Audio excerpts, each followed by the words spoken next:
ខ្ញុំសួរលោកគ្រូខ្ញុំបាទឈ្មោះយឿនធរិនថ្ងៃនេះដែរខ្ញុំនឹងធ្វើអំពី lab ទី2ដែលប្រើប្រាស់ក្រុម command line ដែលខ្ញុំ remote ពីម៉ាស៊ីន Visual មកអញ្ចឹងទី1យើង print working directory អញ្ចឹងខ្ញុំប្រើប្រាស់ command pwd បន្ទាប់មកចូលចំណុចទី2 navigate to tmp folder អញ្ចឹងខ្ញុំធ្វើការ y command cd/tmp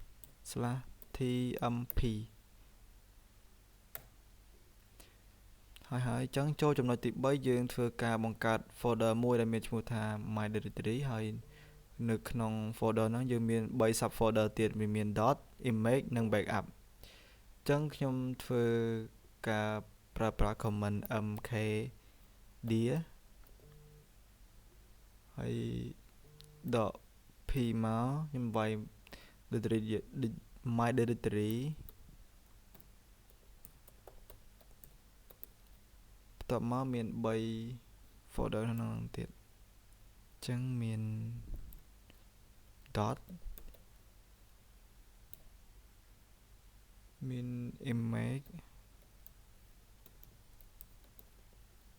ហើយនឹងbackup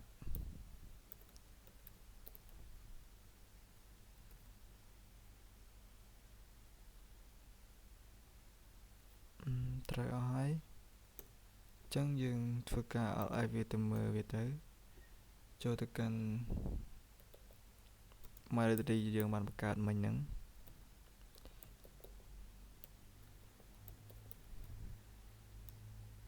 អញ្ចឹងយើង alt វាមកអញ្ចឹងsub folder ដែលយើងបានបង្កើតនៅក្នុង my directory ហ្នឹងឃើញហើយមាន backup មាន dot និង image អញ្ចឹងចូលចំណុចទី4យើងធ្វើការ create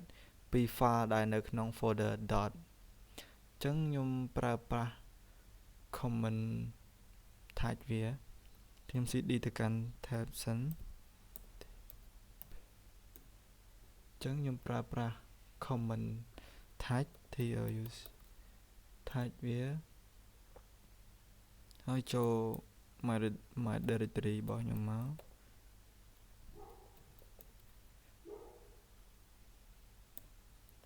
ចូលទៅកាន់ folder ហ្នឹងមកហើយខ្ញុំបង្កើតខ្ញុំដាក់ document តែម្ដងទៅ document 1 txt ហើយមួយទៀត document ដែរទៅ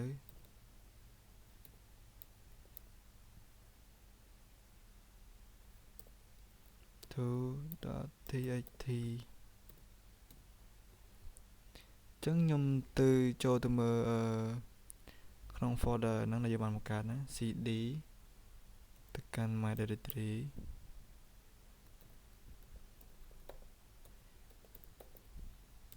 ខ្ញុំ cd ទៅកាន់ dot ហ្នឹងមក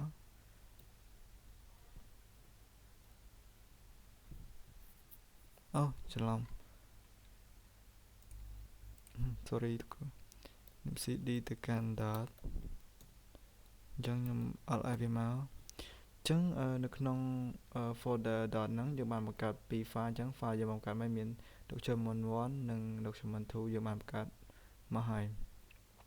អញ្ចឹងចូលទៅដល់ចំណុចទី5យើង copy file ទាំងអស់ហ្នឹងពីក្នុង dot ហ្នឹងទៅកាន់ folder backup អញ្ចឹងខ្ញុំប្រើប្រាស់ខ្ញុំថយវាសិនមក cd ពីមក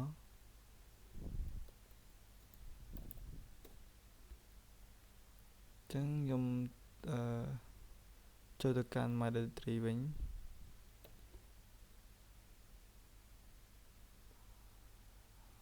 ខ្ញុំចូលទៅមើលfolder យើងមានទិន្នន័យអត់ក្នុងហ្នឹងមាន file អត់ my directory cd ទៅកាន់ backup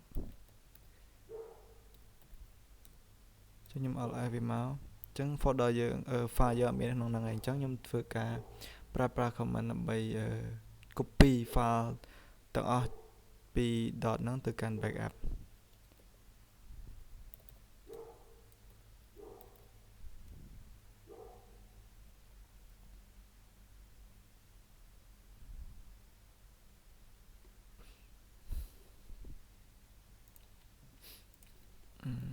cd ចឹងខ្ញុំប្រើប្រាស់ command cp ដើម្បី copy file នៅក្នុង dot ហ្នឹងទៅកាន់ folder backup ចឹងខ្ញុំប្រើប្រាស់ command cp នៅក្នុង my directory របស់យើងហ្នឹង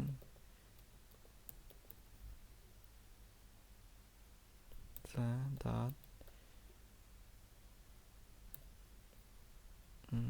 ខាងមក my directory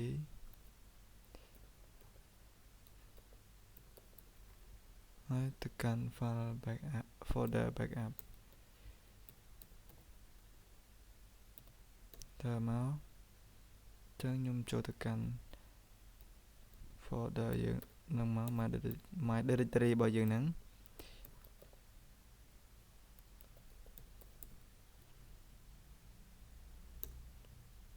đi ទៅកាន់ backup មកខ្ញុំអត់ឲ្យវាមកចឹង folder 2ដែលយើងបាន copy ពី folder dot ហ្នឹងមកគឺបានចូលនៅក្នុង backup របស់យើងឯងចឹងចូលទៅដល់ចំណុចទី6 use 3 command to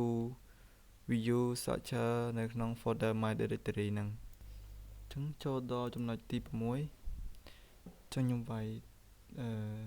3មក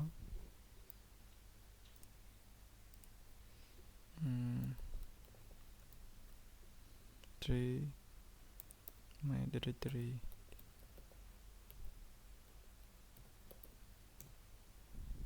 ចឹង3ហ្នឹងយើងអត់ command 3ហ្នឹងយើងអត់មានទេចឹងយើង sudo វាមកដើម្បី install វា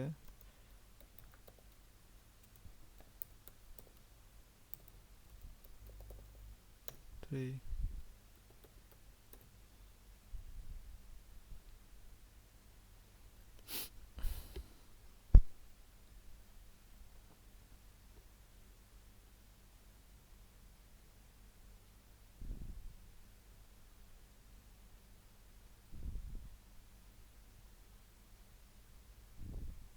ចឹងយើងបានតឡើង3 command ហ្នឹងហើយចឹងយើង cd មក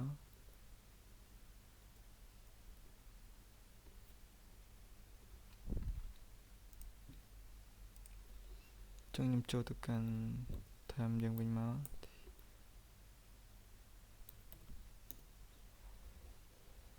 ចឹងដាក់3 my directory